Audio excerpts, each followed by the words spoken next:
இது மராட்டா கேட் அப்படின்னு பேர். இது கோபுரம் அல்ல, மராட்டா கேட். இதை பாருங்கள், ஒரு கல் இன்னொரு கல், ஒரு கல்லுக்கும் இன்னொரு கல்லுக்கு இடையில் எந்த பொருளும் கிடையாது. சிமெண்ட் பர்டிகுலராக கண்டுபிடிக்கப்படாத ஒரு காலம். ஒரே கல் 40 அடி உயரம். இவ்வளோ பெரிய கல்லை எப்படி ஒரு பாறையிலேருந்து எடுத்துருக்க முடியும் அந்த காலத்தில்? அப்போ உள்ள விஞ்ஞான அறிவு பாருங்கள். கேரளாந்தகன் கோபுரத்துடைய பேக் சைடு எவ்வளோ அற்புதமான சிற்பங்கள்லாம் நம்ம பார்க்க முடியுது பாருங்கள். உலகம் கைக்கூட்ட அளவு கிடையாது. இது ப்ரொபோஷனேஷனுக்காக செஞ்சுருக்கலாம். உலக பாரம்பரிய சின்னன்னு யுனெஸ்கோ வழங்கிய ஒரு சர்டிஃபிகேட். எல்லாமே தமிழ் எழுத்துக்கள். உடையார் ஸ்ரீ ராஜராஜம். கூலி என்ன கொடுத்துருக்கான்னா 100 கலம் நெல். இல்லை பார்வையாளர்களை இந்த மாதிரி பார்க்க சொல்லுவேன். இந்த நந்தி ஒரே கல். பெயிண்டிங் பாருங்கள், 18 மராட்டா பெயிண்டிங். இது கோபுரம் கிடையாது, விமானம். இதுக்கு பேர் சிக்கரம்னு பேர். ஒரே கல், கருங்கல், 81 டன் எடை. 3 பேர் சேர்ந்து கட்டி பிடிக்க முடியாது. உள்ளே என்ன இருக்குதுன்னு கேட்டிங்கன்னா சொன்னால் ரொம்ப ஆச்சரியப்படுவீங்க. செல்வத்தெல்லாம் இங்கே தான் கொண்டு வச்சுருக்கிறான். செல்வத்தை பாதுகாக்கக்கூடிய அமைப்பு. இதுக்கு பின்னாடி அகழி இருக்குது. அகழிங்கிறது நீர் விட்டு குரோக்கடைல் ஹார்ம்ஃபுல் ஸ்னேக்ஸ்லாம் விட்டு வச்சுருப்பாங்க. இன்றைக்கி அதுக்குள்ளே செல்வம் இருக்கா இல்லையா? உள்ள செல்வம் இருக்குது. இது ரிலீஜியஸ் ஆஸ்பெக்ட்டு. முழுக்க முழுக்க கற்பனை. இவர் தான் குரு. இவர் தான் இந்த கோயில் கட்டுவதற்கான கரு. அதனால தான் நம்மளுடைய பிரதம மந்திரி சைனீஸ் பிரசிடெண்ட்டை மகாபலிபுரத்துக்கு அழைச்சிட்டு வந்தார். Making holes on the stone is not an easy thing, but they did it to show the efficiency of carving. நடுப்புற ஒன்று எம்டியாக விட்டுருக்கான், சேலஞ்சு பண்ணியிருக்கான். இது மாதிரி உங்களால் செய்ய முடியுமான்னு. ஏதாவது ஒரு சிற்பம்ல ஒரு டிஃபெக்ட் இருந்துச்சுன்னா we have to do again. எல்லாத்தையும் பிடிச்சிட்டு செய்ய வேண்டியதுதான். இப்போ வால் தளர்ந்துடுது, கண்ணு உள்ளே போயிடுது. ரீஃப் நாட், மிலிட்ரியில் போடக்கூடிய நாட். சவுண்டை பாருங்க.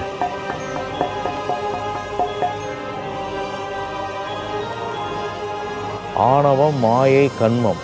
ஆணவம் மாயை கண்மத்தோடு அந்த உயிர் இணைஞ்சிருந்தால் கடவுள் நம்மளோட எட்டி போயிடுவார். நம்ம கையில் ஒன்றும் இல்லை. சிவன் சொத்து குலநாசம்.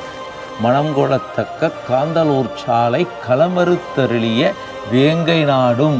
என்ன சொல்கிறா? நான் தான் கட்டுறேன்னு சொல்லலை கோயிலை, நாம் கட்டிய கோயில்கிறான் திருக்கற்றளி. வணக்கம், மீண்டும் உங்களை சந்திப்பதில் மகிழ்ச்சி அடைகிறேன். என்னுடைய பெயர் செல்வம், டூர் கைடு.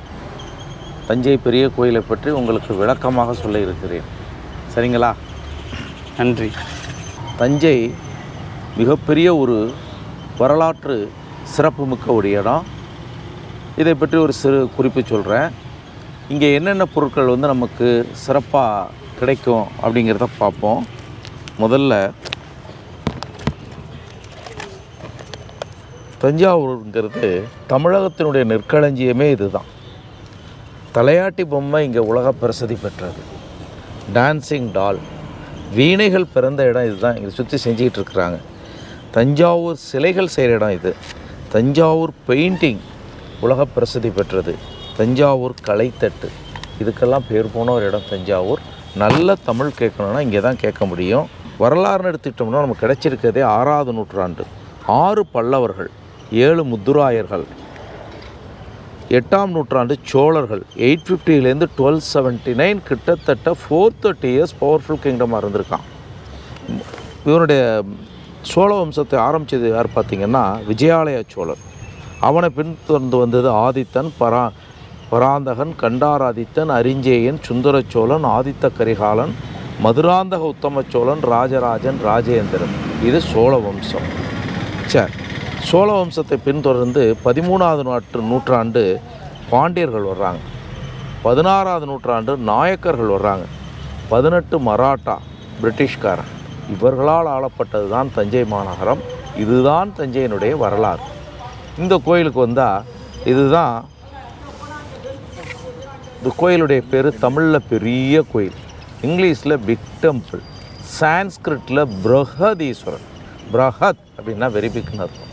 ஆனால் உண்மையான பேர் இருக்குங்க சார் இந்த கோயிலுக்கு. இந்த கோயிலுடைய உண்மையான பேர் ராஜராஜேஸ்வரம். ஏன்னா இதை கட்டிய மன்னன் 1ஆம் ராஜராஜ சோழன் 1003லிருந்து 1009, கிட்டத்தட்ட 6 வருஷத்தில் இந்த கோயிலை கட்டி முடிக்கிறான்.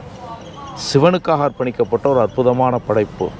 சுருக்கமாக சொல்கிறதுனா 11ஆவது நூற்றாண்டு சோழ மன்னனால் கட்டப்பட்டு சிவனுக்கு அர்ப்பணிக்கப்பட்ட ஒரு கோயில். திராவிட கட்டடக்கலைக்கு எடுத்துக்காட்டு. சரி, இந்த கோயிலில் உள்ளே போய் பார்ப்போம். முதல் கோபுரம் சண்டை கோபுரம், அற்புதமான ஒரு கோபுரம். வாங்க. இது மராட்டா கேட் அப்படின்னு பேர். இது கோபுரம் அல்ல, மராட்டா கேட். உள்ளே தான் முதல் கோபுரம் இருக்குது. அதுக்கு பேர் கேரள அந்தகன் கோபுரம்னு பேர். வாங்க அதை பற்றி பார்ப்போம். கலை நுணுக்கமுடைய ஒரு அமைப்பு.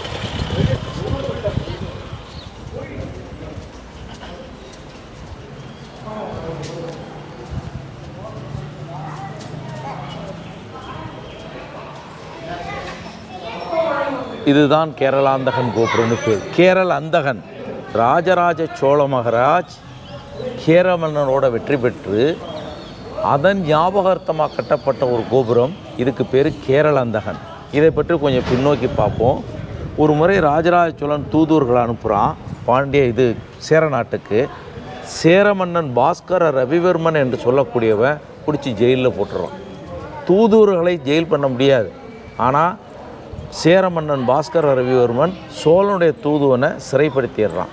அதனால் ராஜராஜ சோழனுக்கு மிகுந்த கோபம் வந்துடுது. இங்கிருந்து படைகளை திரட்டிக்கிட்டு நேராக சேர நாட்டை நோக்கி போயிட்டுருக்கான். போகிற வழியில் மதுரை, பாண்டிய நாடு.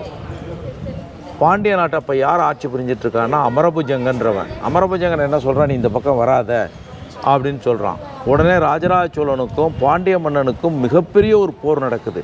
போரில் பாண்டிய மன்னனை வெற்றி பெற்று அவனாட்டிலே அவனை சிறை வச்சுட்டு அங்கே உள்ள இந்த சிறை கைதிகளை பூரா கூட்டிகிட்டு நேராக சேர நாட்டை நோக்கி போகிறான். சேர நாட்டில் காந்தலூர் சாலை திருவனந்தபுரத்துக்கு பக்கத்தில் இருக்குது. அங்கே மிகப்பெரிய ஒரு போர் நடக்குது.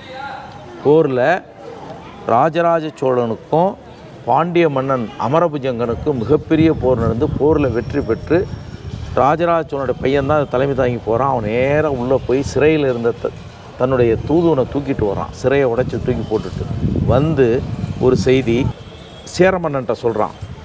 எனக்கு உன்னுடைய நாடு தேவையில்லை, உன்னுடைய பொருள் தேவையில்லை, எதுவுமே தேவையில்லை. ஆனால் நீ செய்தது மிகப்பெரிய ஒரு தவறு. அந்த தவறுக்கு ஒரு நாள் உனக்கு தண்டனை கொடுக்குறேன். என்ன தண்டனை? என்னுடைய தூதுவன் உன்னுடைய அரசாணையில் அமர்ந்து ஒரு நாளைக்கு ஆட்சி புரிவான். அவ்வளோதான் உனக்கு கொடுக்குற தண்டனை அப்படின்னு சொல்லிட்டு பெருந்தன்மையாக வந்துடுவான். ரொம்ப அருமையான ஒரு சீன். அதுக்கு காரணமான ஒரு கோபுரம். இதுக்கு பேர் கேரள அந்தகன் கோபுரம்னு பேர். இதில் உள்ள அழகிய சிற்பங்களை பார்ப்போம். 5 அடுக்குகள், பெயிண்டிங்கே கிடையாது, ஒரிஜினல் கெமிக்கலை பயன்படுத்தி க்ளீன் பண்ணுவாங்க.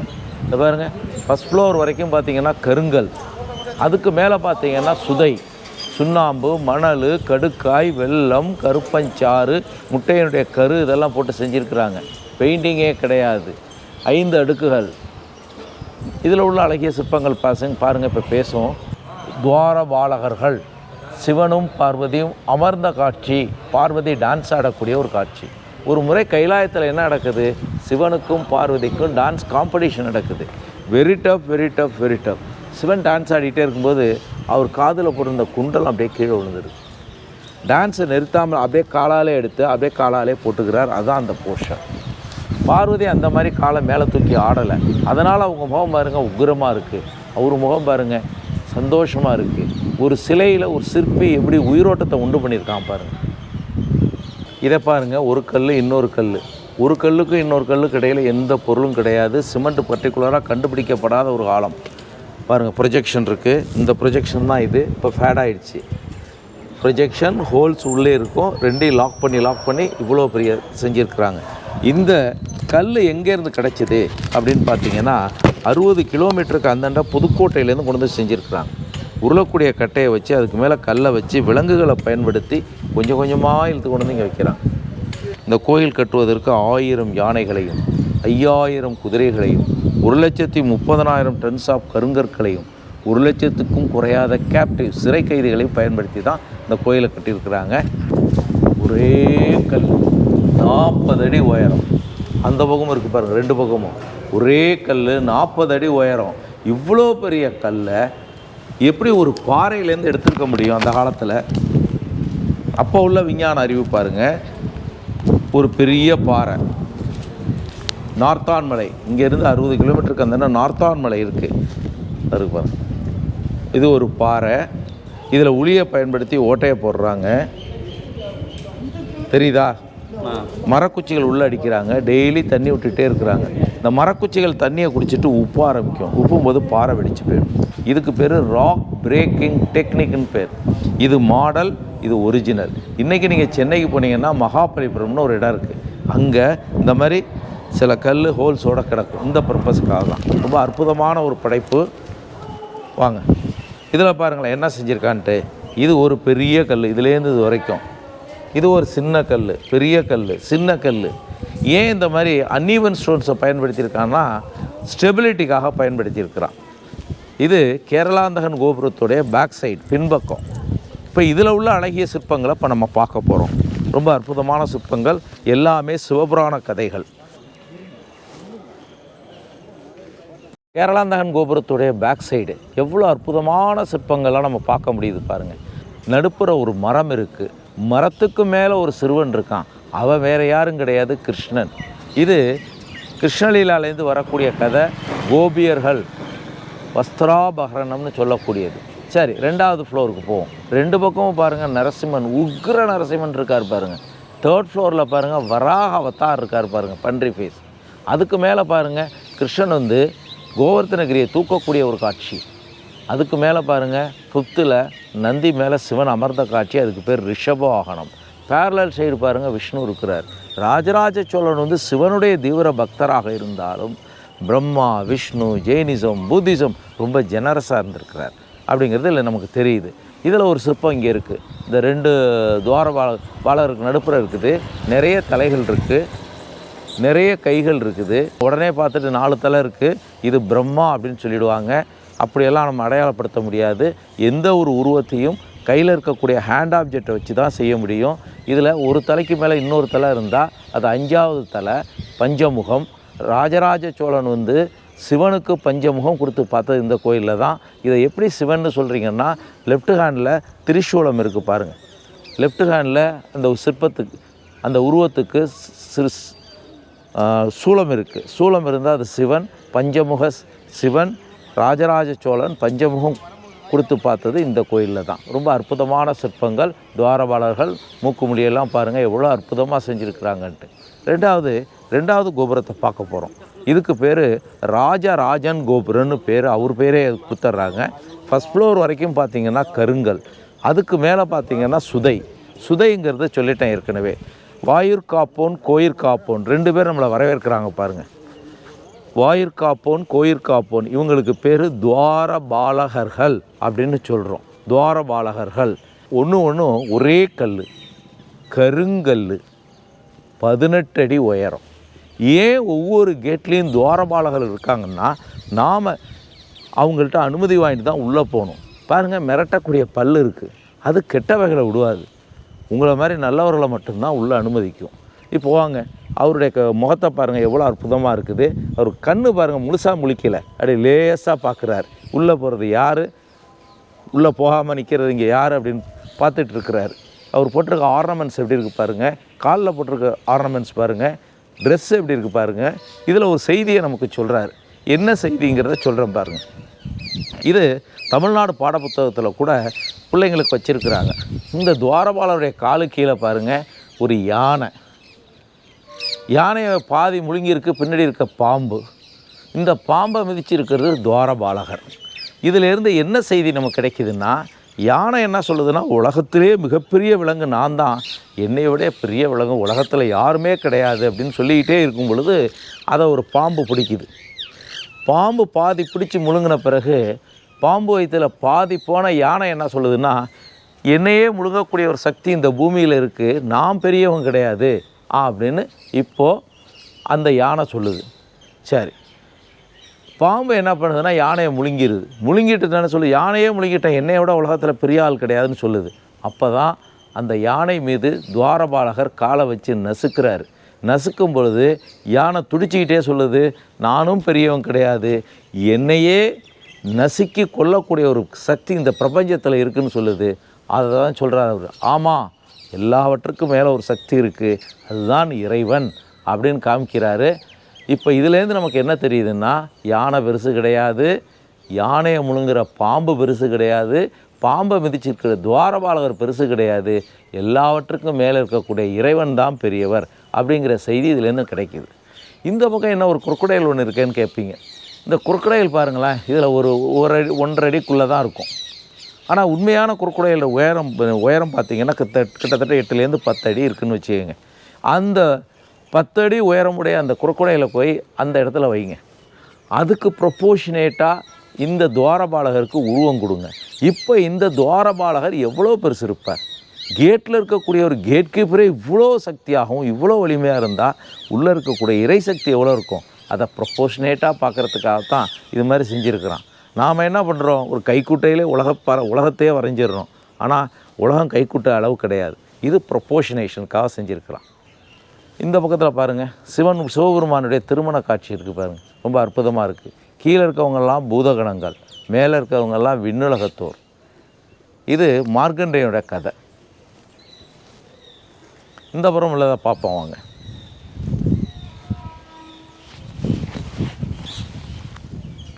முருகன் வள்ளி காட்சி. சிவபெருமான் அட்டகாசமாக உட்கார்ந்துருக்காரு, பூதகணங்கள் இருக்குது. இங்கே சிவபெருமானும் அர்ஜுனனும் சண்டை போடக்கூடிய ஒரு காட்சி. அர்ஜுனன் தவம் செய்யக்கூடிய ஒரு காட்சி. கடைசியில் பாசுபதத்தை வாங்கிட்டு போயிட்டுருக்கார். இதில் அற்புதமான காட்சிகள்லாம் இருக்குது. இந்த பாருங்கள், ஒரு முறை சிவன் தவத்தில் இருக்கும் பொழுது மன்மதன் மலர்ம்பை எய்துவான். அந்த காட்சி இது. அவர் மேலே போய் விழுந்தோடனே அவனை பார்ப்பார். முதல்ல அவன் கண்ணில் நெற்றிக்கண்லேருந்து வரக்கூடிய சக்தி அவனை எரித்து சாம்பலாக்கிடும். அதுக்காக என்ன பண்ணுவான்னா, அவனோட மனைவி, இந்த பாருங்கள், நம்ம வீட்டில் சாதாரண ஒரு திருமணம் துக்கம் நடந்துச்சுன்னா பெண்கள் எப்படி தலையில் அடிச்சுட்டு அழுவாங்க, அந்த மாதிரி பாருங்கள், அடிச்சுக்கிட்டு அழுவுறா பாருங்கள் ரதி. எவ்வளோ அற்புதமாக செஞ்சுருக்கிறான் பாருங்கள். அது உடனே சிவபெருமான் என்ன சொல்லுவார், சரி உன் கண்ணுக்கு மட்டும் தெரிகிற மாதிரி மன்மதனை நான் உண்டு பண்ணிடுறேன்னு சொல்லிடுவார். அதுதான் இந்த ஒரு கதை. இதில் பாருங்கள், கீழே இருக்கிறதெல்லாம் பூதகணங்கள், மேலே இருக்கிறதெல்லாம் முனிவர்களும் செலஸ்டியலும். இங்கே பாருங்கள், ஒரு முனிவருடைய இது எவ்வளோ அற்புதமாக செஞ்சுருக்கான். கண்ணப்பருடைய கதை. கீழே இருக்கிறதெல்லாம் பாருங்கள், விலங்குகள். இது என்ன கதைன்னா, ஒரு கோயில் இருக்குது. கோயிலுக்கு முன்னாடி மரம் எவ்வளோ அருமையாக செஞ்சுருக்கான் பாருங்கள். கோயிலுக்கு மேலே நந்தி தெரியுது பாருங்கள். அன்றாடம் ஒரு வேடன் அந்த பக்கம் போகும்போது அந்த கோயிலில் ஒரு பூஜாரி என்ன பண்ணுவார், சுத்தப்படுத்தி பூ பழம் எல்லாம் போட்டு வச்சுட்டு போவார். இதை பார்த்தோன்னா, ஆஹா நம்மளும் இது மாதிரி செய்யணுமோ அப்படின்னு நினச்சிட்டு, அவனுக்கு தெரிஞ்சது என்னென்னா மாமிசத்தை போய் எடுத்துகிட்டு அங்கே இருக்கக்கூடிய அந்த பூ பழம் அந்த பொருளெல்லாம் தள்ளி விட்டுட்டு வச்சுட்டு போயிடுவான். அந்த லிங்கத்திலேருந்து ஒரு கண்ணிலேருந்து ரத்தம் வர ஆரம்பிச்சிடும். உடனே என்ன பண்ணுவார், தன்னுடைய ஒரு கண்ணை எடுத்து அந்த இடத்துல அப்பிடுவார். ரெண்டாவது என்ன பண்ணுவார், இன்னொரு கண்ணிலேருந்து வரும். ஆஹா இப்போ எப்படி செய்கிறதுன்னு சொல்லிட்டு செருப்பு காலோட அந்த லிங்கத்தை அடையாளப்படுத்துறதாக வச்சுக்கிட்டு இன்னொரு கண்ணையும் தோன்றதுக்காக வில்ல கிட்டத்தில் கொண்டு போகும்போது அந்த சிவலிங்கத்திலேருந்து ஒரு கை தடுத்து நிறுத்திடும். இதை பார்த்துட்ருக்காரு பாருங்கள் அந்த பூஜாரி. இது ஒரு மரம். இதுதான் கண்ணப்பர் அப்படின்னு சொல்லக்கூடிய ஒரு கதை. அற்புதமான கதை. இதில் உள்ள கோயில் எப்படி இருக்குது, மரம் எப்படி செஞ்சுருக்கான், ஒரு உடும்பை கொண்டு அங்கே வைக்கிறான், இந்த வேடனுடைய முகம் எப்படி இருக்குது, அவனுடைய ஹேர் ஸ்டைல் எப்படி இருக்குது, ட்ரெஸ்ஸு எப்படி இருக்குது, இந்த டாக் ஒன்று செஞ்சுருக்காங்க பாருங்கள். எல்லாமே ஒரே இடத்துல அருமையாக செஞ்சுருக்காங்க. இதுதான் வேடர் கண்ணப்பன் அப்படின்னு சொல்லக்கூடிய ஒரு கதை. இந்த கோயில் உலக பாரம்பரிய சின்னம்னு யுனெஸ்கோ வழங்கிய ஒரு சர்டிஃபிகேட். இது நமக்கு எப்போ கிடைக்கிதுன்னா 1987 கிடைக்கிது. இவருடைய பையங்கோயில் கங்கை கொண்ட சோழபுரத்தில் கங்கை கொண்ட சோழீஸ்வரம்னு இருக்குது. அதுக்கு 2004 இந்த சர்டிஃபிகேட் கொடுக்குறாங்க. இவருடைய பேரங்கோயில் தாராசுரங்கிற இடத்துல இருக்கக்கூடிய ஐராவதீஸ்வரர் கோயில், அதுக்கும் 2004 இந்த சர்டிஃபிகேட் கொடுக்குறாங்க. உலக பாரம்பரிய சின்னம். இது பாருங்கள், தமிழ் எழுத்துக்கள் எல்லாமே தமிழ் எழுத்துக்கள், 9ஆம் நூற்றாண்டு தமிழ். இதில் என்ன எழுதப்பட்டிருக்கு, இதில் தனியாக ஒரு பிளாக் உங்களுக்கு படித்து காமிக்கிறேன். இருந்தாலும் கொஞ்சம் ஒரு இன்ட்ரொடக்ஷன் ஒன்று கொடுக்குறேன். இது தமிழ் எழுத்துக்கள், 9ஆம் நூற்றாண்டு தமிழ். இதை பார்த்தா உங்களுக்கு ஈஸியாக புரியும். இன்றைக்கி நம்ம பயன்படுத்துகிற இதே எழுத்தை தேர்ட் பீஸில் என்ன பண்ணியிருக்கோம் பாருங்கள். இதே தேர்ட் பீஸில் எப்படி இருக்குது, சேஞ்சிங். இதுதான் அந்த சுவரில் இருக்கக்கூடிய எழுத்துக்கள். உடையார் ஸ்ரீ ராஜராஜம். சார், உடையாருங்கிறது எல்லாம் உடையவர் இறைவன் அர்த்தம். தேவர்னு எழுதியிருப்பான். தேவுடு இறைவனை குறிக்கக்கூடிய வார்த்தைகள். 2 விஷயத்தை இங்கே சொல்கிறேன். 400 நடன பெண்கள் இருந்திருக்காங்க. அவங்களுக்கு பேர் தளிர்பெண்டீர்கள்னு பேர். அவங்க டான்ஸ் ஆடினதுக்கு கூலி என்ன கொடுத்துருக்காங்கன்னா 100 களம் நெல். 50 நாதஸ்வர வித்வான்கள் இருந்திருக்காங்க. அவங்களுக்கு 50 களம் நெல் கொடுத்துருக்கான். இதெல்லாம் வந்து இதில் எழுதியிருக்கிறான். கூலி வந்து நெல் தான். அப்போ வாங்க இது பாருங்களேன், நாகராஜர். முதல்ல நம்ம தரிசிக்கிறது நாகராஜர். நாகதோஷம் உள்ளவங்க நாகராஜரை வழிபட்டால் நாகதோஷத்துலேருந்து விடுபடலாங்கிறது ஒரு ஐதீகம். பக்தர்களை இல்லை பார்வையாளர்களை இந்த மாதிரி பார்க்க சொல்லுவேன். இப்படி பார்க்குறது ரொம்ப அற்புதமாக இருக்கும். இதை டெக்னிக்கை நீங்கள் எங்கே வேணாலும் ஃபாலோ பண்ணிக்கலாம். எப்படி பார்த்தீங்கன்னா ரொம்ப தெளிவாக தெரிவார். நாகதோஷத்துலேருந்து விடுபடலாம். மேலே பாருங்கள் 5 தலை பாம்பு இருக்குது. பஞ்சபூதங்களை குறிக்கக்கூடியது. பஞ்சபூதங்கள்ங்கிறது நிலம், நீர், நெருப்பு, காற்று, ஆகாயம். இந்த பிரபஞ்சமே பஞ்சபூதங்களின் கலவை தான். ஒரே ஒரு உதாரணம் சொல்கிறேன். எனக்கு இது வேணும். நான் என்ன பண்ணுறேன்னா முதல்ல மண் எடுத்துக்கிறேன். மண்ணை எடுத்து முதல் பூதம், 2வது பூதம் தண்ணி விடுறேன். இந்த மாதிரி செஞ்சிட்றேன். அதுக்கப்புறம் என்ன பண்ணுறேன்னா காற்றுல வைக்கிறேன். அப்புறம் சூரிய ஒளியில் வைக்கிறேன். அதுக்கப்புறமா நெருப்பில் வாட்டுறேன். ஆக சாதாரண எனக்கு இந்த அகல் விளக்கு தேவைன்னா கூட பஞ்சபூதங்கள் தேவை. பஞ்சபூதங்கள் இல்லைன்னா உலகத்தில் எதுவுமே கிடையாது. பிரபஞ்சமும் பஞ்சபூதங்களின் கலவை தான். வாங்க இந்த கோயிலின் அற்புதத்தை பார்ப்போம். இது ஒரு சிவன் கோயில். எந்த ஒரு சிவன் கோயிலுக்கு வந்தீங்கன்னாலும் 3 உறுப்புகளை கண்டிப்பாக பார்ப்பீங்க. எவ்வளோ விசாலமாக இருக்குது பாருங்கள். முதல்ல நம்ம பார்க்கக்கூடியது ஆகமவதிப்படி பலிபீடம், 2வது நந்தி, 3வது கொடிமரம். பலிபீடம், நந்தி, கொடிமரம் இந்த 3 உறுப்புகளையும் கண்டிப்பாக எல்லா சிவன் கோயிலையும் பார்க்க முடியும் ஆகம விதிப்படி. அது என்ன ஆகம விதி? கோயில்கள் கட்டுவது எப்படி, கோயில்களில் பூஜைகள் செய்வது எப்படி அப்படிங்கிறத பற்றி சொல்கிறது தான் ஆகம விதி. இந்த பலிபீடங்கிறது சாக்ரிஃபைசிங் பிளேஸ். விலங்கு கிடையாது, நம்மளுடைய ஈகோ. இதுதான் நம்மளுடைய ஈகோ. இதை அப்படியே இங்கே கவுத்து வச்சுட்டு இறைவனை பற்ற சிந்தனையோடு உள்ளே போகணும். அதுதான் பலிபீடம். கோயிலுக்குள் வந்தோன்னே அந்த தலைகீழாக இருக்கக்கூடிய தாமரை மலரை பார்த்தோன்னே ஆஹா நம்ம ஈகோ இப்படி செஞ்சுட்டு போகணுமேனு எண்ணம் வரணும். கீழே விழுந்து வணங்கணும்னா இந்த பலிபீடத்துக்கு முன்னாடி தான் வணங்கணும். ஒரு கண்டிஷன், நம்மளுடைய head should be north Kailash, வடக்கு நோக்கி இருக்கணும். எல்லா சிவன் கோயிலும் மோஸ்ட் ப்ராபப்ளி ஈஸ்ட் ஃபேஸிங்காக இருக்கும் சூரிய ஒளிக்காக. கீழே விழுந்து வணங்கும் போது நம்மளோட தலை வந்து நார்த்தை நோக்கி இருக்கணும். சில பேர் நம்ம நண்பர்கள் சொல்லுவாங்க, நாங்கள் வந்து பலிபீடத்துக்கு முன்னாடி வணங்க மாட்டோம், துஜஸ்தம்பத்துக்கு முன்னாடி தான் வணங்குவோம்பாங்க. துஜஸ்தம்பங்கிறது கொடிமரம். அப்போது அந்த கொடிமரம் இந்த இடத்துல இருக்கும், இந்த பலிபீடம் அங்கே இருக்கும், 2ம் மாறி இருக்கும். எது முன்னாடி இருக்கோ அதுக்கு முன்னாடி தான் நம்ம விழுந்து வணங்கணும். அதுதான் ஆகம விதி. கோயிலில் வேற எங்கேயும் கீழே விழுந்து வணங்கக்கூடாது. 2வது நந்தி. பார்க்குறதுக்கு மிகப்பெரிய ஒரு விலங்கு மாதிரி இருக்குது. இது விலங்கு கிடையாது, மனித உயிர், ஜீவாத்மா. உள்ள பரமாத்மா இருக்கார். ஜீவாத்மாவும் பரமாத்மாவும் சேரக்கூடிய இந்த இடத்துக்கு பேர் தான் கோவில்னு பேர். இந்த நந்தி ஒரே கல், கருங்கல், 25 டன் எடை. இதை யார் கட்டினான்னு கேட்டால் ரொம்ப ஆச்சரியப்படுவீங்க. நாயக்கர் செய்கிறான். நீ கேட்கலாம், இது சோழன் கோயிலாச்சே, சோழ நந்தி வச்சானா இல்லையா? வச்சான். ஒரு சின்ன நந்தி இருந்தது, அது இப்போ அங்கே இருக்குது. எதிர்த்தாப்பில் ஒரு சின்ன நந்தி வெள்ளை கலரில் இருக்குது, அது சோழனுடைய நந்தி. இது பெருசு கிடையாது, இதை விட பெருசு ஆந்திராவில் இருக்குது, லேப்பாட்சியில். இது 2வது பெரிய நந்தி, 3வது மைசூரு, 4வது பெங்களூரு. இங்கே ஒரு நம்பிக்கை என்னன்னு பார்த்தீங்கன்னா, இது விவசாய பூமி, எங்களுக்கு மழை வேணும். மழை இல்லைன்னா மிளகெடுத்து அரைச்சி தண்ணியில் கரைச்சி அந்த தண்ணி எடுத்து நந்திக்கு அபிஷேகம் பண்ணால் மழை கொட்டுன்னு கொட்டுங்கிறது ஐதீகம். இன்றைக்கி செஞ்சிகிட்ருக்குறோம். இந்த நந்தி பாருங்கள், இது தாப்பில் சோழனுடைய நந்தி, சின்ன நந்தி ஒன்று இருக்குது பாருங்கள், வெள்ளை கலரில். அதுதான் சோழ மகாராஜாவோடைய நந்தி, சிறிய நந்தி. அதை எடுத்துட்டு நாயக்கர் தன்னுடைய பேர் இருக்கணுங்கிறதுக்காக இந்த நந்தியை செஞ்சுருக்கிறார். மேலே இருக்க பெயிண்டிங் பாருங்கள், 18 Maratha painting. Using leaves, flowers and vegetable, chemical கிடையாது. கொடிமரம். இந்த கொடிமரத்துக்கு உள்ளே பார்த்தீங்கன்னா பர்மாவிலேருந்து கொண்டு வந்த டீக்குட் இருக்குது. மேலே இருக்கிறது வந்து காப்பர். இதில் வந்து 32 ரிங் இருக்கணும். இந்த 32 ரிங்குங்கிறது மனிதனுடைய 32 பேக் போனை குறிக்கக்கூடியது. இது வாராகி. அங்கே ஃபோட்டோ எடுக்க முடியாது, அப்படியே பட்டு போயிடலாம். சப்த மாதர்களில் ஒருத்தர் ராஜராஜ சோழன் வந்து போருக்கு போகும்போது இவங்கள்ட்ட அனுமதி வாங்கிட்டு போவான். இந்த கோயில் எப்படி கட்டினாங்கன்னு சொன்னால் ரொம்ப ஆச்சரியப்படுவீங்க. அதுதான் ரொம்ப ரொம்ப முக்கியமான ஒன்று. அவைகள் கோபுரங்கள். முதல் கோபுரம் கேரளாந்தகன், ரெண்டாவது கோபுரம் ராஜராஜன்.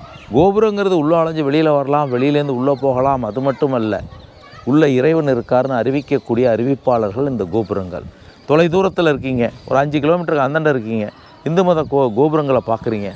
அப்போ என்ன சொல்லிங்கன்னா, உள்ள இறைவன் இருக்காருன்னு அறிவிக்கக்கூடிய அறிவிப்பாளர்கள். இதுதான் இறைவனுடைய வீடுன்னு சொல்லுவீங்க. இது கோபுரம் கிடையாது, விமானம். இது கோபுரம் கிடையாது, விமானம். விமானம்னா இங்கிலீஷில் ஏரோப்ளேன் அப்படின்னு பேர். விமானத்தை கண்டுபிடிக்கிறதுக்கு முன்னாடியே நாம் அந்த வார்த்தையை, விமானம்ங்கிற வார்த்தையை பயன்படுத்தியிருக்கோம். எதுலன்னா ராமாயணத்தில் புஷ்பக் விமான் அப்படின்ற வார்த்தையை பயன்படுத்தியிருக்கோம். அப்போ ரியல் விமானம் கிடையாது, இதுக்கு பேர் விமானம், கடவுளுடைய ஆகாய விமானம். இங்கு தான் ஒரு லேண்ட் ஆகி நம்மளை ப்ளஸ் பண்ணுறார் அப்படிங்கிறது தான் இதோட அர்த்தம். இந்த விமானம் வந்து 216 அடி உயரம். பாருங்கள் எவ்வளோ பெருசாக இருக்குன்ட்டு. பூரி ஜெகநாத் மந்திருடைய கோயிலுடைய ஹைட்டும் இதுவும் ஒன்று. 216 அடி உயரம். 2 + 1 + 6 இந்த 3 எண்களை கூட்டி பாருங்கள், 9 வரும். இங்கே எல்லாமே 9ஐ அடிப்படையாக வச்சு தான் செஞ்சுருக்கிறான். எல்லாமே கருங்கற்கள். கோபுரங்களில் பாதி தான் கருங்கற்கள். இதில் A to Z எல்லாமே கருங்கற்கள். 13 அடுக்குகள் இருக்குது. பெயிண்டிங்கே கிடையாது, ஒரிஜினல். கெமிக்கலை பயன்படுத்தி க்ளீன் பண்ணுவாங்க. மேலேருந்து உச்சியிலேருந்து 2nd ஃப்ளோர் வரைக்கும் பாருங்கள், கெமிக்கலை பயன்படுத்தி க்ளீன் பண்ணிட்டாங்க. கலர் எப்படி இருக்குது பாருங்கள். அதுக்கு கீழே இன்னும் க்ளீன் பண்ணலை, செய்வாங்க. சரி, இதோட இன்னர் வியூ பார்த்தீங்கன்னா ரொம்ப ஆச்சரியப்படுவீங்க. இந்த விமானத்துடைய இன்னர் வியூ இப்படி தான் இருக்குமா அப்படிங்கிறதுல ரொம்ப ஆச்சரியப்படுவீங்க.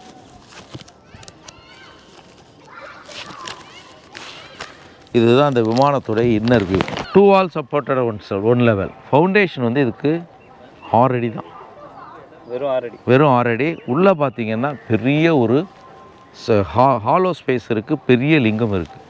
உலகத்திலே மிகப்பெரிய லிங்கம் எதுன்னு கேட்டால் தஞ்சை பெரிய கோயிலில் இருக்க இந்த லிங்கம் தான் பெருசு. சரி, லிங்கம் பெருசு, கதவு சின்னதாக இருக்குது, எப்படி கொண்டு போயிருப்பான்? முதல்ல வந்து லிங்கத்தை வச்சுட்டு அதுக்கப்புறம் இந்த விமானத்தை செய்யலாம். இந்த முறைக்கு பேர் மகுடாகமம்னு பேர். சரி, பொதுவாக என்ன செய்வாங்க, விமானத்தை செஞ்சுட்டு அதுக்கப்புறம் லிங்கத்தை வச்சாங்கன்னா அதுக்கு பேர் ஆகம விதி. இது இன்னொரு ஆகம விதி, மகுடாகமம்னு பேர். எப்படிங்கிறத டீட்டெயிலாக சொல்கிற பாருங்கள், அப்போ தான் உங்களுக்கு புரியும்.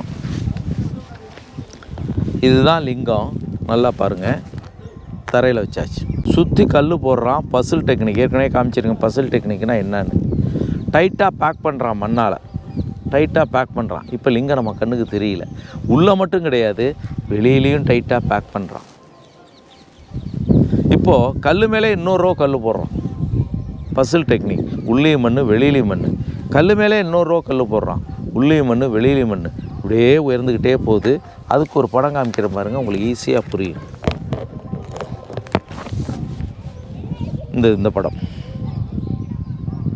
இப்போ இந்த இடத்துல லிங்கம் இருக்குது, அதை சுற்றி மண் இருக்குது, அதை சுற்றி கல் இருக்குது, அதை சுற்றி மண் இருக்குது. இந்த சர்க்குலராம் இது வரைக்கும் இருந்தது எடுத்துருக்க மாதிரி காமிச்சிருக்கும். இதுக்கு பேர் சிக்கரம்னு பேர். ஒரே கல், கருங்கல், 81 டன் எடை.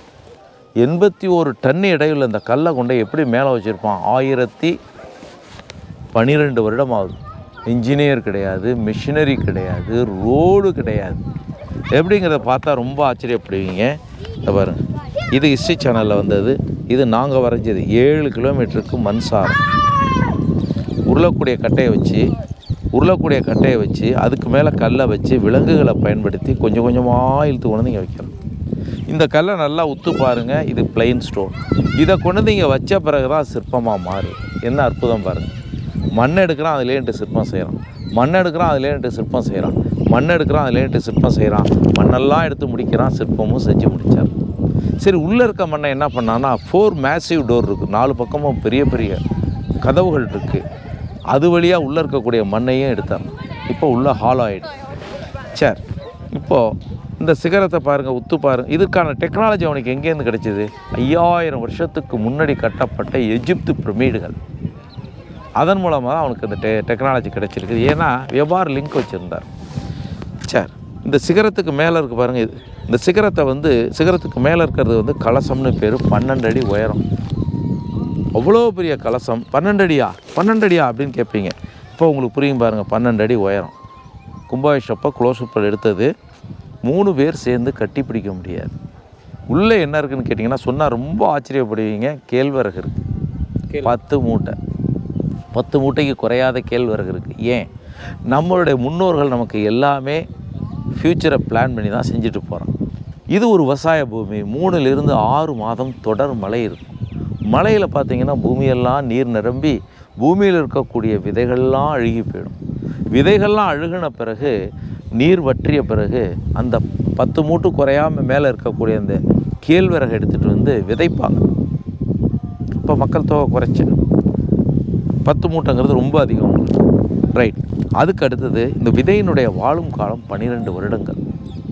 12ஆவது வருஷம் கம்பல்சரி கலசத்தையே கீழே கொண்டு வந்துடுவோம். உள்ளே இருக்கக்கூடிய விதைகளை, வீரியம் இழந்த விதைகளை கொட்டிட்டு புது விதைகளை இதுக்குள்ளே நிரப்பி திருப்பி அதே இடத்துல கொண்டே வச்சுருவோம். கொண்டே வச்சுட்டு அதுக்கு மேலே கங்கை நீர் ஊற்றுவோம். பாருங்க, கும்பாபிஷேகம் நடந்த பிறகு அதுக்கு பேர் மகா கும்பாபிஷேகம். அதுக்கு பேர் மகா கும்பாபிஷேகம். ஏன் 12 வருஷத்துக்கு ஒரு வாட்டி கொண்டாடுறோன்னா உள்ளே இருக்கக்கூடிய விதையினுடைய வாழும் காலம் 12 வருடங்கள். இங்கு மட்டும் கிடையாது, உலகத்தில் இருக்கக்கூடிய அத்தனை சிவன் கோயில்லையும் இந்த வழக்கம் ஆகமோதிப்படி இன்னைக்கும் உண்டு. சரி, அடுத்தது இடி மின்னலால் ஏற்படக்கூடிய சக்தியை உள்ளே இருக்கக்கூடிய விதைகள் தனக்குள்ளே ஈர்த்து வச்சுக்கும். அதனால் இடி தாங்கி அது செயல்படுது. 100 கிலோமீட்டருக்கு யாருக்கும் இடி மின்னலால் எந்த பாதிப்பும் ஏற்படாது. சரி, காஸ்மிக் கதிர்கள், சூரிய கதிர்கள் பார்த்திங்கன்னா இது வழியாக நேராக கர்ப்ப கிரகத்துக்கு போகுது. அதனால தான் we rush to go to garbha griham to get the positive energy. சரி, இந்த கலசத்தை பற்றி சம்மரைஸ் பண்ணுறேன். இது சீட் ரிசர்வயர்னு சொல்கிறோம். 2வது தண்டர் அண்ட் லைட்னிங் அரெஸ்டர்னு சொல்கிறோம். பாசிட்டிவ் எனர்ஜி ப்ரொடியூசர்னு சொல்கிறோம். காப்பரில் செஞ்சுருக்கிறாங்க, தாமிரம். அதுக்கு மேலே கோல்டு கவரிங். இதுதான் அந்த அற்புதமான ஒரு கலசத்தினுடைய அமைப்பு. இதுதான் இந்த கோயிலில் இருக்கக்கூடிய சிவலிங்கம். பொதுவாக இறைவனை 3 வழியில் வழிபடுறோம். ஒன்று உருவம், இன்னொன்று உருவமற்றது, இன்னொன்று அருவுருவம். உருவமற்றது, அருவுருவம்.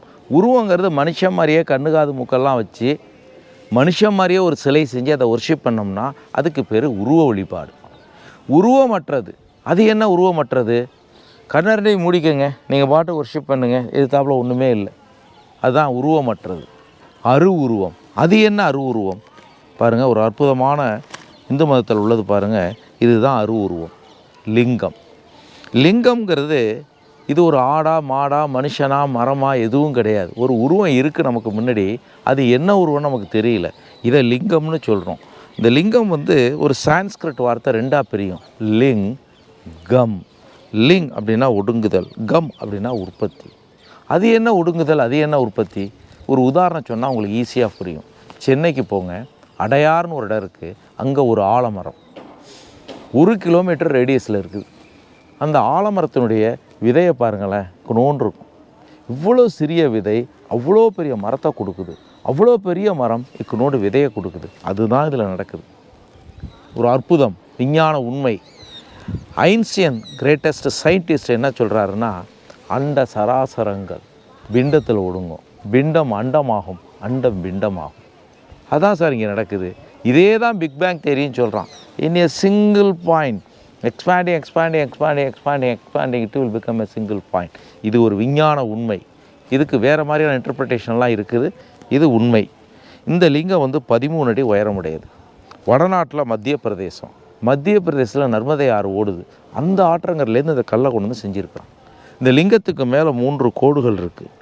பிறப்பு, வாழ்க்கை, இறப்பு அனைத்து உயிரினங்களையும் குறிக்கக்கூடியது. ஒரு நாள் வாழக்கூடிய உயிரினம் கூட இருக்குது. பிறக்கும், சிறிது நேரம் இருக்கும், அப்புறம் இறந்து போயிடும். அதை குறிக்கக்கூடியதான் இது. லிங்கத்துக்கு மேலே ஒரு 5 தலை பாம்பு இருக்குது. பஞ்சபூதங்களை குறிக்கக்கூடியது. நிலம், நீர், நெருப்பு, காற்று, ஆகாயம்.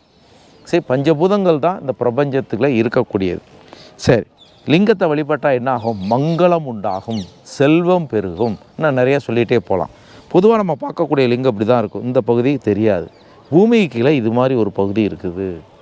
ஆகமோதிப்படி உள்ள லிங்கத்தை பார்த்தோம்னா கீழே இருக்க இந்த பகுதிக்கு பேர் பிரம்மபாகம், இது விஷ்ணு பாகம், இது ருத்ரபாகம். 3 பகுதிகளை உடையது.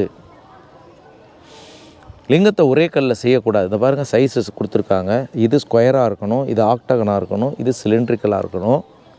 இது சத்துவ குணத்தை குறிக்கக்கூடிய இந்த பகுதி தாமச குணம், இது ராஜச குணம். சத்துவ ராஜச தாமச குணத்தை குறிக்கக்கூடியது. லிங்கத்தை வழிபட்டால் மங்களம் உண்டாகும், செல்வம் பெருகும். நம்ம வீட்டில் லிங்கத்தை வச்சு வர்ஷிப் பண்ணலாம். ஆகம விதிப்படி உள்ள இந்த மாதிரி லிங்கம். ஆனால் இந்த பகுதி ஆல்வேஸ் ஃபேஸிங் நார்த் கைலாஸ். இது மாதிரி இருந்தால் நம்ம வர்ஷிப் பண்ணலாம் அப்படின்னு பெரியவங்க சொல்கிறாங்க. சரி, இன்னொரு அருமையான கான்செப்ட் சொல்கிறேன் பாருங்கள்.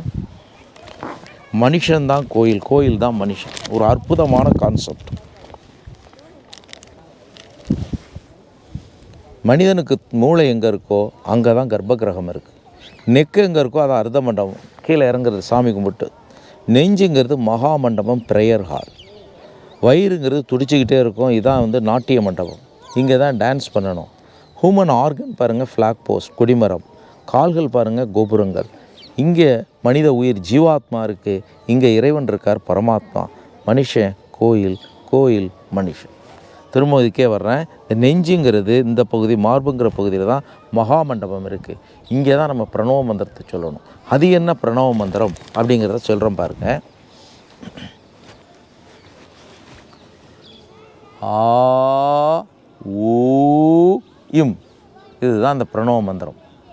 இந்த பிரணவ மந்திரத்தை எப்படி சொல்லணும்னா, வடக்கு நோக்கி உட்காந்துக்கணும், சின்முதிரையில் இப்படி உட்காந்துருக்கணும், கண்ணை மூடிக்கணும். இந்த மந்திரத்தை எப்படி சொல்லணும்னா, நம்மளுடைய நாபிலேருந்து அந்த சவுண்டு வரணும், நாக்கை பயன்படுத்தக்கூடாது. எப்படிங்கிறத இப்போ செஞ்சு காமிக்கிறேன் பாருங்கள்.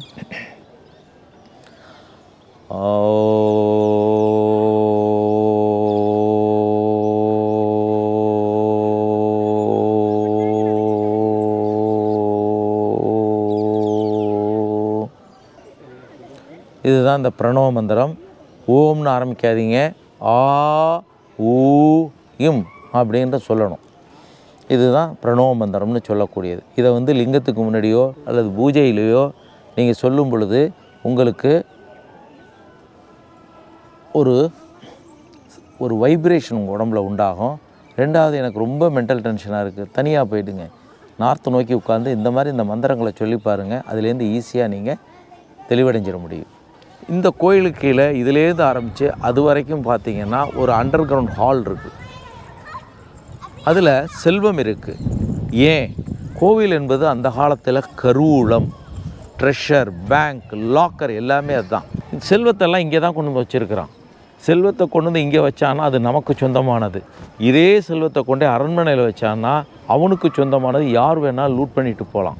கோவில் என்பது கருவூலம். எல்லாமே தான் கோயிலாக இருந்திருக்கு. கருவூலம்.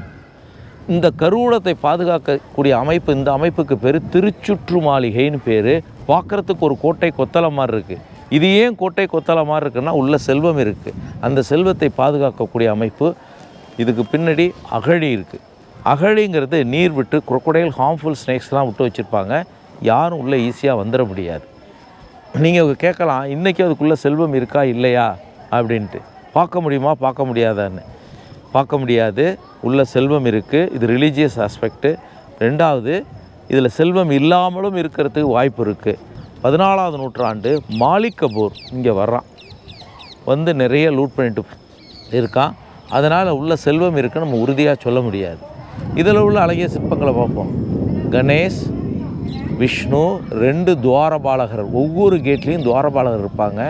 இது பிக்ஷாடனர், அது வீரபத்திரர், 2 துவாரபாலகர்கள்.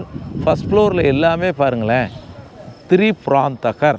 ராஜராஜ சோழனுக்கு பிடித்த வடிவம் திரிபுராந்தகர். வில்லம்போட இருக்கார் பாருங்கள். அது ரொம்ப அதிக சிற்பங்கள்லாம் அதில் இருக்காது, ஏன்னா ஏர்லி ஸ்டேஜ். மேலே ஏறி இறங்குறாங்க பாருங்கள். எந்த ஒரு சிவன் கோயிலுக்கு போனீங்கன்னாலும் தென்புறம் பார்த்தீங்கன்னா தக்ஷணாமூர்த்தி இருப்பார். தக்ஷன்னாலே சவுத். ஒரு அருமையான தத்துவம் சொல்கிறான். அவருடைய கை பார்த்திங்கன்னா இப்படி இருக்கும். மியூசிக், டான்ஸ், யோகா கற்றுக்குன்னா தட்சிணாமூர்த்திகிட்ட தான் ஒர்ஷிப் பண்ணணும். இவருடைய கை இப்படி இருக்கும். இதுக்கு பேர் சின்முதிரைன்னு பேர். ஒரு அற்புதமான தத்துவம் பாருங்கள். பரமாத்மா, இது ஜீவாத்மா, இது 3ம் கெட்டவை. தமிழில் சொல்கிறேன், கடவுள், மனித உயிர் 3ம் கெட்டவை. ஆணவம், மாயை, கண்மம். ஆணவம் மாயை கண்மத்தோடு அந்த உயிர் இணைஞ்சிருந்தால் கடவுள் நம்மளை விட்டு எட்டி போயிடுவார். இந்த உயிர் இதை விட்டு வந்துட்டால் கடவுளும் மனித உயிரும் ஒன்றாயிடுவாங்க. இதுதான் மோட்சம், நிர்வாணம், லிபரேஷன். சிவனுடைய கை இப்படி இருக்கும், பார்வதியோட கை இப்படி இருக்கும், மெடிடேட் பண்ணுற கை இப்படி இருக்கும். இன்னும் சில சிலைகள் பார்த்திங்கன்னா அப்படி இருக்கும். இதுதான் சின்முத்ரா. இது காலகாலமூர்த்தி நடராஜர். 18வது நூற்றாண்டு மராட்டா மன்னனால் கட்டப்பட்டு பிள்ளையாருக்கு அர்ப்பணிக்கப்பட்ட ஒரு அற்புதமான படைப்பு.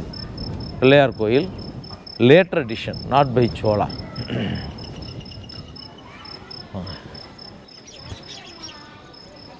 ஒரு புறம் சிவன், ஒரு மறுபுறம் விஷ்ணு. இந்த சிற்பத்தை பாருங்கள், ரொம்ப அற்புதமான சிற்பம். ஹரிஹரமூர்த்தி, இதுக்கு பேர் ஹரிஹரமூர்த்தி. கையில் இருக்கிற ஹேண்ட் ஆப்ஜெக்ட் எப்படி இருக்குது, ட்ரெஸ்ஸு எப்படி இருக்குது, எல்லாமே வித்தியாசமாக இருக்கும் பாருங்கள். ஹரிஹரமூர்த்தி. இது லிங்கோத்பவர்னு பேர். எந்த ஒரு சிவன் கோயிலுக்கு போனீங்கன்னாலும் மேற்கில் பார்த்தீங்கன்னா லிங்கோத்பவர் இருப்பார். இதே லிங்கோத்பவர் வந்து தாராசுரம் கோயிலில், ஐராவதீஸ்வரர் கோயிலில் ரொம்ப அற்புதமாக அப்படியே மெட்டலில் செஞ்ச மாதிரியே இருக்கும் அந்த ஸ்டோன். ஒரு ஓவல் சைஸ் இருக்குது, அதுக்குள்ளே சிவன் நிற்கிறாரு. அவர் தலைக்கு மேலே பிரம்மா இருக்கார், கீழே விஷ்ணு வராகாவதாரம் இருக்கார். இங்கே என்ன நடக்குதுன்னா 2 பேரும் அடிமுடி தேடி இதுக்கு போகிறாங்க, சிவனுடைய அடிமுடி தேடி போகிறாங்க. அவங்களால கண்டுபிடிக்க முடியல. இதுதான் திருவண்ணாமலையோட கதை. இதெல்லாம் கற்பனை உருவங்கள். யாழின்னு பேர். சிங்கத்தலையோடு இருந்துச்சுன்னா இதுக்கு பேர் சிம்ம யாழி. யானைத்தலையோடு இருந்துச்சுன்னா இதுக்கு பேர் மரகயாழின்னு பேர். இந்து மதத்தில் மட்டும் கிடையாது, கிரீக் மெத்தாலஜிக்கு போனீங்கன்னா பெக்கசஸ் பார்க்கலாம், யூனிகார்ன் பார்க்கலாம், சென்டார் பார்க்கலாம். அது மாதிரி இந்து மதத்தில் இது யாழி, கற்பனை உருவம், முழுக்க கற்பனை. வாங்க கரூராரை பார்ப்போம். ராஜராஜ சோழன் வந்து ஒரு முறை காஞ்சி கைலாசநாதர் கோயிலுக்கு தன்னுடைய சகோதரியோட போகிறான். போகும்போது தான் இங்கே தஞ்சையில் வந்து ஒரு கோயில் கட்டணுங்கிற எண்ணம் அப்போ தான் அவனுக்கு உதிக்குது. அது வரைக்கும் இங்கே கோயில் கிடையாது. சரி, கட்டுறதுக்கு வந்து தலைமை சிற்பியை யார் நியமிக்கிறாங்கன்னா குஞ்சராமல்லன் அப்படின்னு ஒருத்தனை. குரு யாருன்னு பார்த்தீங்கன்னா கரூரார். இவர் தான் குரு. இவர் தான் இந்த கோயில் கட்டுவதற்கான கரு. அதனால் இவருக்கு பேர் கரூரார் ரிஷின்னு சொல்கிறோம். இதற்கான மாடல் எங்கேருந்து எடுத்தான்னா திருப்பட்டூர்னு ஒரு கோயில் சமயபுரம் கோயிலுக்கு இருக்கும். அதுதான் மினியேச்சர்.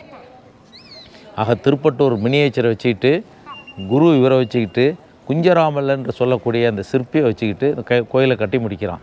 கட்டி முடித்த பிறகு ராஜராஜ சோழன் ரொம்ப மகிழ்ச்சி அடைந்து, இன்று முதல் உனது பெயர் ராஜராஜ பெருந்தச்சன் என்று வழங்கப்படுவான்னு பட்டப்பெயர் கொடுக்கும். சார், இந்த அற்புதமான கோயிலை பாருங்கள், எவ்வளோ அற்புதமாக செஞ்சுருக்கிறாங்க. மரத்தில் கார் பண்ண மாதிரி இந்த கோயில் காம்ப்ளெக்ஸ்லேயே ரொம்ப அற்புதமாக இருக்கக்கூடியது. இது 16வது நூற்றாண்டு நாயக்க மன்னனால் கட்டப்பட்டு முருகனுக்கு அர்ப்பணிக்கப்பட்ட ஒரு அற்புதமான படைப்பு. கீழ் வரைக்கும் கருங்கல், அதுக்கு மேலே சுதை. மேலே பாருங்கள், ஒரு அற்புதம் காமிக்கிறேன். 2 மயில் இருக்குது. அந்த மயிலுக்கு பின்னாடி பாருங்கள் தாடி வச்ச ஒருத்தன் இருக்காங்களா? அவன் வேறு யாரும் இல்லை, சைனீஸ் வாலா. நாம் சைனீஸ் பீப்புளோட நெருங்கிய வியாபார லிங்க் வச்சுருந்தோம். அவனை ரெஸ்பெக்ட் பண்ணுறதுக்காக மேலே செஞ்சுருக்குறோம். தெரியுதுங்களா? தெரியுது. இது எல்லாமே முருகனுடைய பிற வடிவங்கள். அதனால தான் நம்மளுடைய பிரதம மந்திரி சைனீஸ் பிரசிடெண்ட்டை மகாபலிபுரத்துக்கு அழைச்சிட்டு வந்தார். மகாபலிபுரங்கிறது ஒரு முறை சைனீஸினுடைய வியாபார ஸ்தலமாக இருந்திருக்கிறது. சார், இந்த கோயில் முருகன் கோயில் விஜயநகர கட்டடக்கலை பாணி 16வது நூற்றாண்டு நாயக்கர்களால் கட்டப்பட்டது. செவ்வப்ப நாயக்கர் தான் இந்த கோயிலை கட்டுறாரு. இதில் உள்ள அற்புதமானது பாருங்கள், எவ்வளோ அற்புதமாக செஞ்சுருக்காங்க பாருங்கள். சின்ன சின்ன ஹோல்ஸ் இருக்குது. Making holes on the stone is not an easy thing, but they did it to show their efficiency of carving. இன்றைக்கி நமக்கு புரியாத புதிர் என்ன மாதிரியான இன்ஸ்ட்ருமெண்ட்டை பயன்படுத்தி இந்த மாதிரி ஹோல்ஸ் எல்லாம் செஞ்சுருப்பாங்க. இதெல்லாம் பாருங்கள், பிரமிடுகள் மாதிரி இருக்குது. எவ்வளோ அற்புதமாக செஞ்சுருக்கான் பாருங்கள். மேலே பாருங்களேன், அற்புதம். ஒரே இன்ச்சில் ஒரு கணேஷ் இருக்கார், 2 இன்ச்சில் பாருங்கள் காமதேவன் இருக்கார், நடுப்புற ஒன்று எம்டியாக விட்ருக்கான், சேலஞ்சு பண்ணியிருக்கான். இது மாதிரி உங்களால் செய்ய முடியுமான்னு. விஜயநகர கட்டடக்கலை பாணி, ஹம்பி, ஹலபேட், வேலூர், அங்கே போனீங்கன்னா இந்த மாதிரி ஆர்கிடெக்சர் தான் பார்க்க முடியும். இதை பாருங்கள், எவ்வளோ சின்ன சின்ன சீதா, ஹனுமன், பெரிய கல்லில் ஏதோ சின்னதாக திருப்பி அதை ஃபுல்லாக ஃபஸ்ட்லேருந்து பண்ணலாம். ஆமாம். இதில் என்ன ஒரு டிஃபிகல்ட்டிஸ்னால், ஏதாவது ஒரு சிற்பம் இல்லை ஒரு டிஃபெக்ட் இருந்துச்சுன்னா we have to do again, எல்லாத்தையும் பிரிச்சுட்டு செய்ய வேண்டியது தான். வாங்க, இது பாருங்கள் அபிஷேகம் வாட்டர் கொட்டுறது எவ்வளோ அற்புதமாக இருக்குன்ட்டு. இதுக்கு பேர் யாழி முகம்னு பேர். யாழி முகம். கீழே இருக்கிறது ஒரே கல்லாலான சிங்க்கு, 1 ஸ்டோன் சிங்க். காலையில் 7:30 மணியிலிருந்து 8:30 மணி வரைக்கும் எல்லா கோயில்களையும் அபிஷேகம் நடக்கும்.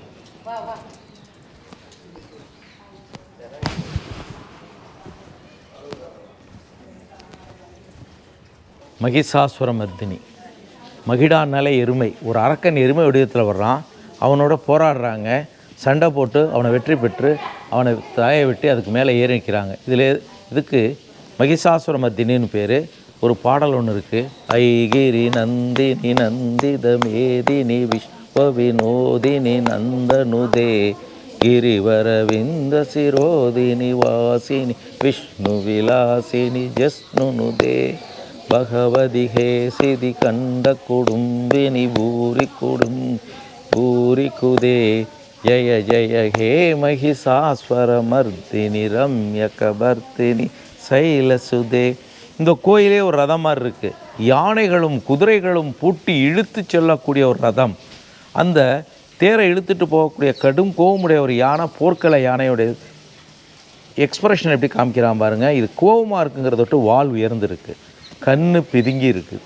இந்த பாருங்கள், இங்கேயும் நரம்புகள் புடைச்சிருக்கு. எப்படி ஒருத்தனை கசக்கி போர்க்களத்தில் கொல்லுது பாருங்கள். அவனுடைய 2 கால் பாருங்கள், குதிரையோட கழுத்தை ஒடிக்குது. அந்த குதிரை இன்னொருத்தனை போட்டு மிதிக்குது. அவன் முகம் பாருங்கள் பரிதாபமாக இருக்குது. இப்படி தொடர்ச்சியான ஒரு செய்தியை சொல்கிறாங்க பாருங்க. வாங்க, அதே கடும் கோவமுடைய யானையை 2 பேர் சேர்ந்து கண்ட்ரோல் பண்ணுறாங்க. 2 பேர் கண்ட்ரோல் பண்ணுறாங்க.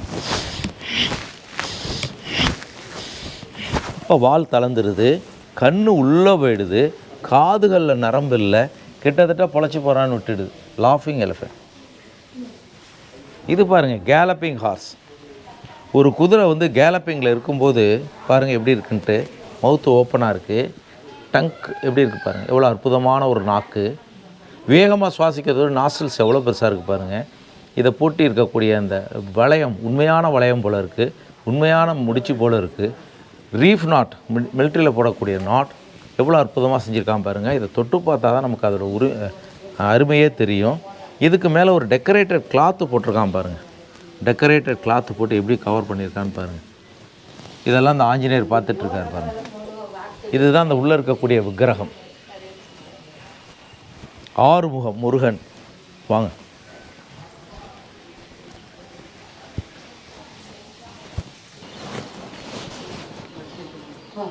இந்த சிற்பத்தை பாருங்கள். இதுவும் துவாரபாலகர் தான். துவாரபாலகர் தான், ஆனால் பாலிஸ்டு கிரனைட். இந்த கல் எங்கே கிடைக்குன்னா பேலூரில் நமக்கு கிடைக்கும். ஒரு அற்புதமான படைப்பு. இதை தொட்டு பாருங்கள். முதல்ல இங்கே இதை தொட்டு பாருங்கள், அதை காமிங்க. 2வது இதை தொட்டு பாருங்கள். என்ன ஃபீல் பண்ணுறீங்க? எல்லோரும் என்ன சொல்லுவாங்கன்னா இது ரஃப் அண்ட் ஸ்மூத்துமாங்க. இது ரஃப் அண்ட் ஸ்மூத்து கிடையாது, இதுதான் ஒரிஜினல் ஸ்டோன். இதுலேருந்து பிறந்தது தான் இது. இந்த முட்டையை அப்படி தடவி பாருங்கள். நம்ம கால் முட்டையை நீ தொடர மாதிரியே ஒரு உணர்வு நமக்கு உண்டாகும். சரிங்களா? இப்போது இது ஒரு துவாரபாலகர். இது உங்கள் போட்டிருக்க ஆர்னமெண்ட்ஸ் பாருங்கள் எப்படி இருக்குன்ட்டு. எவ்வளோ அற்புதமான ஒரு ஆர்னமெண்ட்ஸ். ட்ரெஸ்ஸு இது பாருங்கள் எப்படி இருக்குன்ட்டு. அப்புறம் நெயில்ஸ் பாருங்கள் எவ்வளோ பர்ஃபெக்டாக செஞ்சுருக்கான்ட்டு. நெயில்ஸ் இது வந்து ஒரு சாலிட், ஆனால் இது மியூசிக்கல் ஸ்டோன். கிட்டத்தில் வந்து எடுங்க, சவுண்டை பாருங்கள்.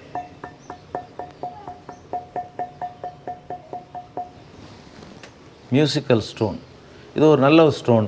ரொம்ப அருமையாக சிற்பங்கள் செய்யலாம். இங்கே கிடைக்காது, இது பேலூரில் கிடைக்கக்கூடிய கற்கள். இது ரொம்ப அற்புதமாக இருக்குது. இதுதான் யாழின்னு சொல்லக்கூடிய. கிட்டத்தில் வேணால் எடுத்துங்க, யாழி.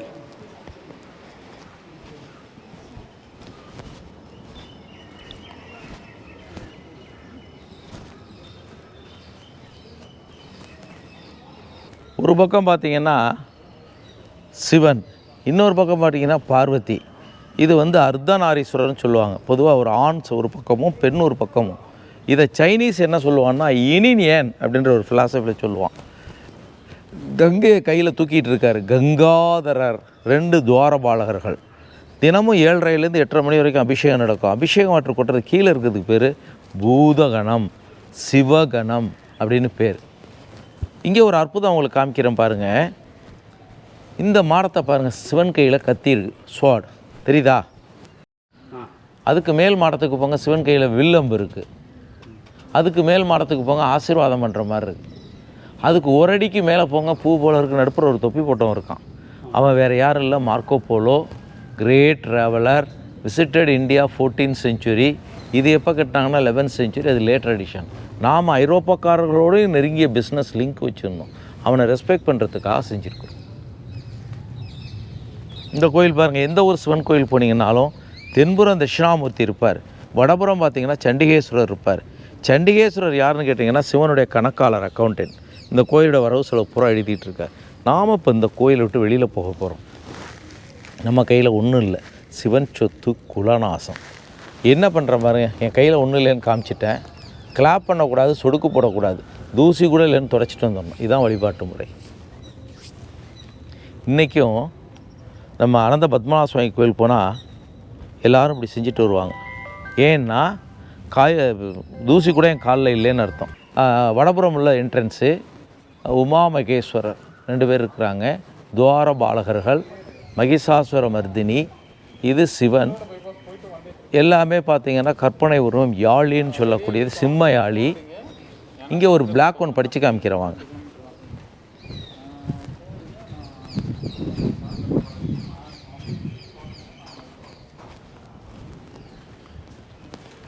இதுதான் முதல் கல்வெட்டு.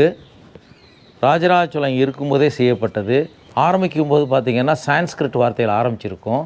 ஸ்வஸ்தி ஸ்ரீன்னு ஆரம்பித்து அதுக்கு பிறகு என்னால் படிக்க தெரியல. இதில் புள்ளி இருக்காது, ஏன்னா ஓலைச்சுவடியை பார்த்து எழுதுவாங்க. நெடில் இருக்காது. இன்னொன்று, ராஜராஜன்னு சொல்லக்கூடிய மாமன்னனுடைய பேர் இந்த இடத்துலையும் எழுதியிருக்க மாட்டான். ஆனால் அவனுடைய மெய்கீர்த்தி எழுதியிருப்பாங்க. அது என்ன மெய்கீர்த்தி? புரட்சி தலைவர் அப்படின்னா யாரை குறிக்குது?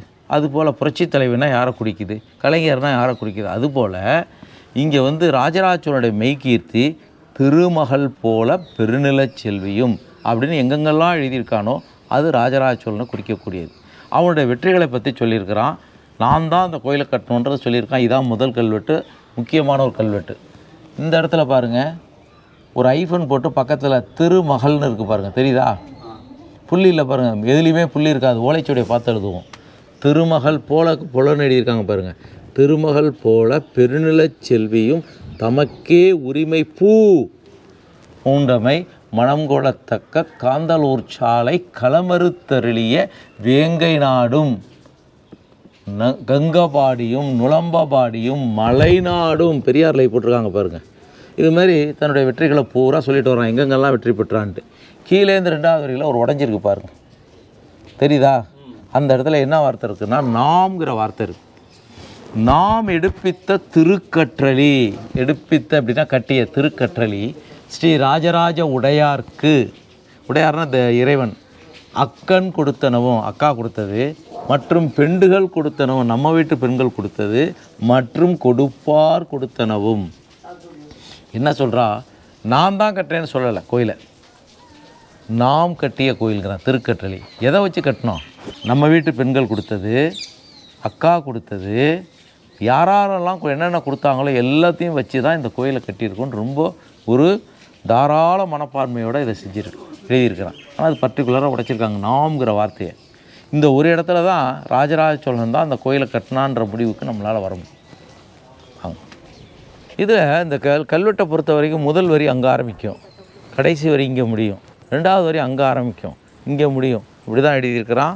தன்னுடைய வெற்றிகள், தான் இந்த கோயிலுக்கு என்ன தானமாக கொடுத்தோம், இதெல்லாம் கூட ரொம்ப விரிவாக எழுதியிருக்கிறான்.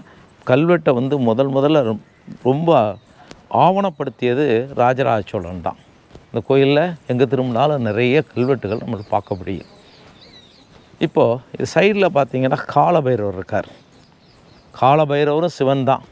ராத்திரி 8:30 மணிக்கு இந்த கோயிலை பூட்டி எல்லா சாவியும் கொண்டு வந்து அவர்கிட்ட கொடுத்துருவாங்க.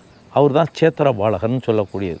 சூரிய உதயத்தில் ஆரம்பிக்கக்கூடிய சிவ பூஜை காலபைரவர்கிட்ட தான் முடிக்கணும். இதுதான் உலக வழக்கம். காமிக்கிற பாருங்கள், காலபைரவர் டாகோடு இருப்பார்.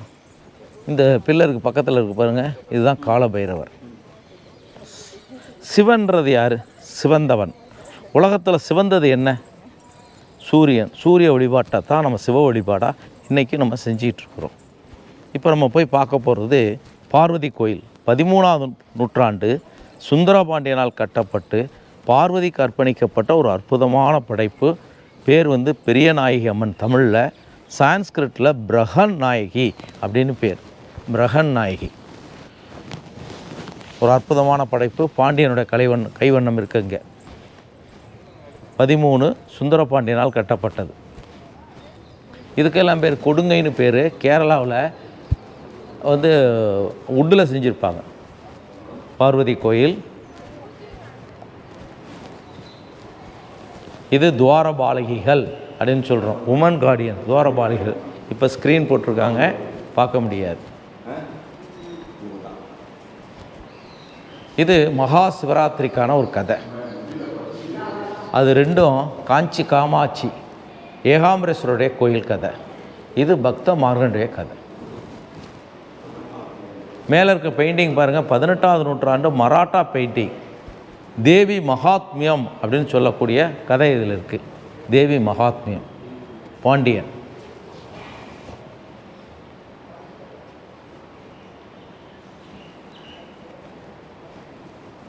இந்த சிற்பத்தை ரொம்ப அருமையான சிற்பம் பாருங்கள். ஒரு பொண்ணு வந்து தலையில் தண்ணி கொட்டுது. அந்த தண்ணியை வந்து ஒரு குருவி சாப்பிட்ற மாதிரி இருக்குது பாருங்கள். இப்படி வாங்க. மேலே பாருங்கள் ஒரு மலை மாதிரி இருக்குது. இப்படி அதுக்கு பேர் தக்ஷணமேருன்னு பேர். தக்ஷனாலே சவுத்து, தென் கைலாயம்னு பேர். நம்ம வட கைலாயத்துக்கு போக முடியாதவங்க இங்கேருந்து இதை வர்ஷிப் பண்ணால் தென் கைலாயம் இங்கே இதை வழிபடுறதுக்கு சமம். நந்தியை பாருங்கள், முகம் வந்து கொஞ்சம் லேசாக சாய்ஞ்ச மாதிரி இருக்குது. ஆனால் eyes are gazing towards the main deity lingam. லிங்கத்தை எப்பயும் பார்த்துட்ருக்கு பாருங்கள். நாக்கு பாருங்கள் மேலே தூக்கிட்டு இருக்குது. It is so happy to see the எஜமானர். உள்ளே இருக்கக்கூடிய இந்த முதலாளியை வந்து பார்த்துட்ருக்கு. மேலே இருக்க பெயிண்டிங் பாருங்கள், இதுதான் தஞ்சாவூர் பெயிண்டிங்னு சொல்லக்கூடியது. 18ஆம் நூற்றாண்டு மராட்டா மன்னர் செஞ்ச பெயிண்டிங், தஞ்சாவூர் பெயிண்டிங். இந்த சிற்பத்தை பாருங்கள், இந்த தூணை பாருங்கள், இதில் ஒரு மீன் சின்னம் இருக்குது. இது யார் செஞ்சதுன்னு கேட்டிங்கன்னா பாண்டியர்கள் செஞ்சது. இந்த பக்கம் வந்து பாருங்கள், இந்த பாண்டியர் மதுரை மீனாட்சி அம்மன் கோயில் போனீங்கன்னா தெரியும். கொண்டையெல்லாம் பாருங்கள் சைடில் இருக்குது பாருங்கள். கையில் இதெல்லாம் தண்டையெல்லாம் போட்டிருக்காங்க பாருங்கள். இது வந்து பாண்டியர்களுடைய கைவண்ணம். இது பாருங்கள் முன்னாடி இப்படி இருக்கும் கொண்டை, எப்படி இருக்கான் பாருங்கள். அது வந்து நாயக்கமார்கள். தெரியுதா வித்தியாசம்? இங்கே 15 நாளைக்கு ஒரு வாட்டி, பகலும் அல்ல இரவும் அல்ல, 2க்கு இடைப்பட்ட நேரத்தில் நந்திக்கு ஒரு அபிஷேகம் பண்ணுவாங்க. அதுதான் பிரதோஷம் அப்படின்னு சொல்லக்கூடியது. பிரதோஷம் ரொம்ப சிறப்பாக நடக்கும். இங்கே நிறைய மக்கள் வருவாங்க.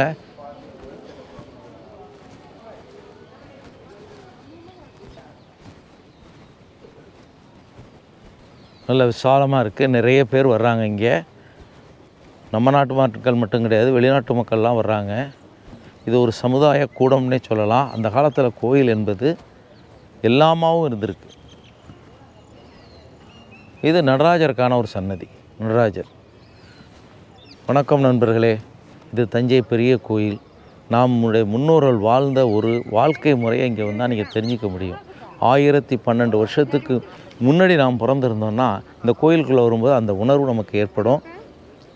பழமை ரொம்ப அற்புதமானது. இது ஏஎஸ்ஐயோட கண்ட்ரோலில் இருக்குது. அது மட்டுமல்ல, யுனெஸ்கோ சர்டிஃபைட் பண்ண ஒரு கோயில். ஒரு அற்புதமான ஒரு படைப்பு. இங்கே வந்தீங்கன்னா திரும்பி போகணுன்ற எண்ணமே வராது. நான் நிறைய பேரை கைட் பண்ணிகிட்ருக்கிறேன். மகாராஷ்டிரா, ஆந்திரா, கர்நாடகா, வடநாட்டுக்காரவங்கெல்லாம் கூட கைட் பண்ணுறேன். பல மொழிகளில் செஞ்சிட்ருக்கிறேன்.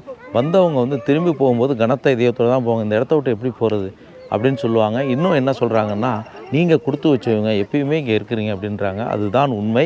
நீங்களும் ஒரு முறை வந்தீங்கன்னா இந்த கோயிலுடைய அருமை உங்களுக்கு அப்போ தான் புரியும். வந்து நேரடியாக பார்த்தா தான் புரியும், வீடியோவில் பார்க்குறத விட. வணக்கம், நன்றி.